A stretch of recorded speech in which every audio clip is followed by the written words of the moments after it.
Here it is, the epic Asakusa Temple. The epic journey from the start of the station all the way to here is complete. This is a market for all traditional things, including food, clothes, and heaps of modern stuff too. It's all in this video. Check it out.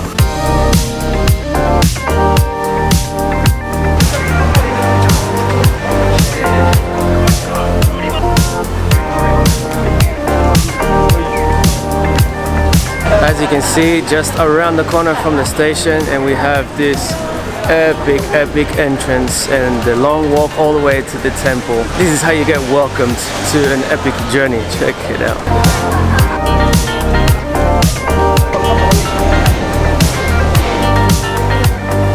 Looks like a very long journey. Alright, let's check this out. This looks so cool. Looks so cool.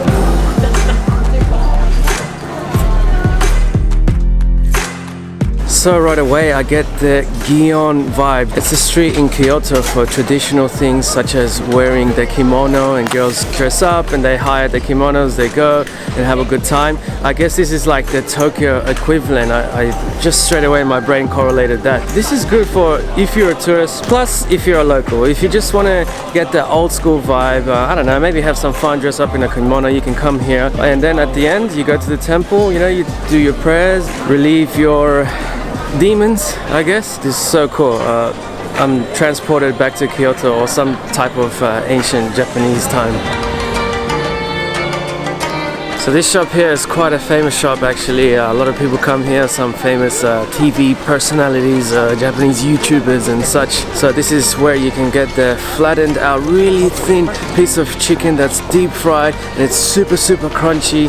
I'm cold and I need something warm. This is a good first meal. Let's do this.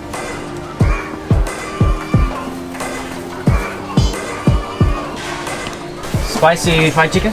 Sure. This one? Sorry? This one, right? Yeah. Thanks, man. Yes. Whoa, look at the size of this bloody thing, man. It's like the size of my head. Smells like chili straight away. It's looking very crunchy. Can't wait to get into this. Whoa. Very crunchy. Check it out. And the chili was instantaneous. It's kind of sweet, almost cinnamony. I doubt they put cinnamon, but it's got that kind of flavor. So somehow with the spiciness, that sprinkle that they put over it, it's got that sweet cinnamon. So crunchy. Very salty as well, which is great. It's something that you would expect from something like this, right? The balls of crumbs are super crunchy and they almost just pop in your mouth like popcorn.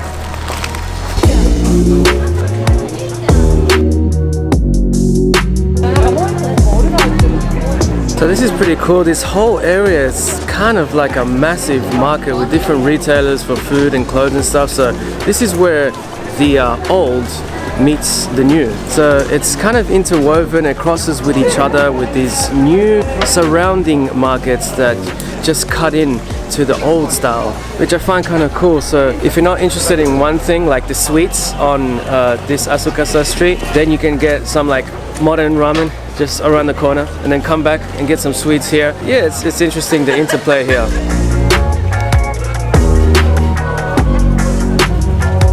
Asakusa Street has all the sweets and stuff, but if you want something with a bit more substance, as my grandma would say, you would probably come to Kanondoori. This is where you would get, you know, sushi, you got your pastas and all these kinds of things if you want to fill up your belly first, and then you go get the sweets over at Asakusa Street and you know, feel the vibes and the culture. This is super cool. This is definitely the coolest temple I've seen in Tokyo. I've been to the one at Yoyogi Park, which is also pretty cool, but this is epic. I feel like I stepped into a time capsule here. Just look at the mad walk up to this really massive temple. Let's go.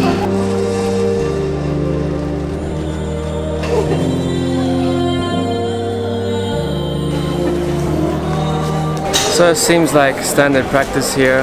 They put the money in, they do a clap, they do their wishes, do their prayers for their family and loved ones, and go inside and do other rituals. There are quite a few actually. We've got the statue over here with the strong man, and people would drink the water from that fountain.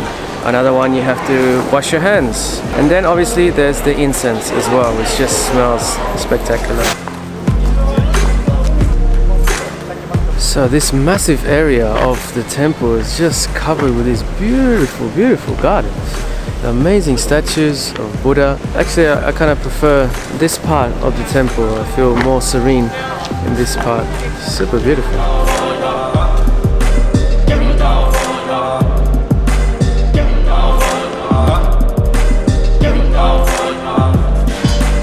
I've never been able to see just only half of the Tokyo Tower. It's super creepy. It looks so cool.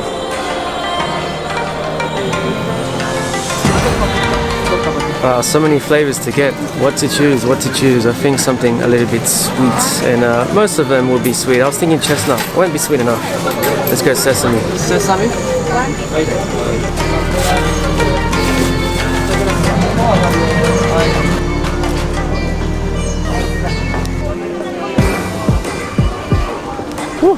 It's hot. It's hot, it's hot. Okay, let's go. I can see all the sesame seeds looking so good. The black contrasted with the deep fried smelling goodness.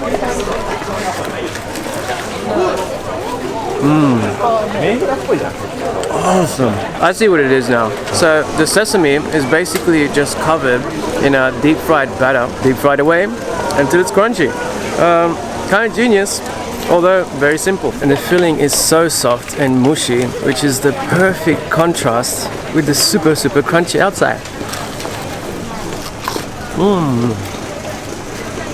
All the crunchy things today, so good. Look how it mushes. Whoa, it's like custardy. So good with the red beans.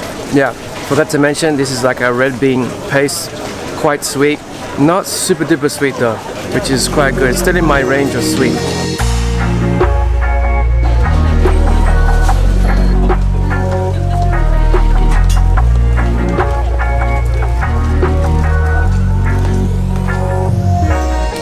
There's a pretty popular sweet here, which is mochi, which is a rice cake, but it's kind of spongy like a jelly, but there's a strawberry inside. So that particular one is called strawberry Daifuku.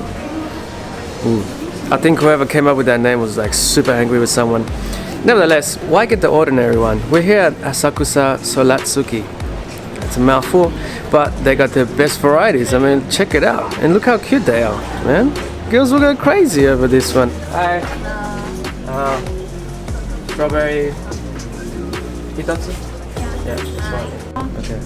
Hi, arigatou gozaimasu. We're going with the red bean paste once again with the strawberry and the little balls. I guess it's a mouthful. Much more convenient. Very cute. Looks super lovely.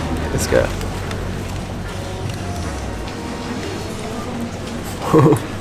Wow. That rice cake is very resistant to my chew. So you can see, just from the stretch of that mochi, you can understand how chewy it is. It's almost like bubblegum that you can eat, which might sound kind of weird, but it's an awesome texture that is mainly unique to this. I don't know what other food has that. See that pull? Oh, it's so good with the strawberry. The very sweet red bean paste. Oh, that's so good. Super chewy. Strawberry sweetness with red bean paste sweetness. This is actually very good.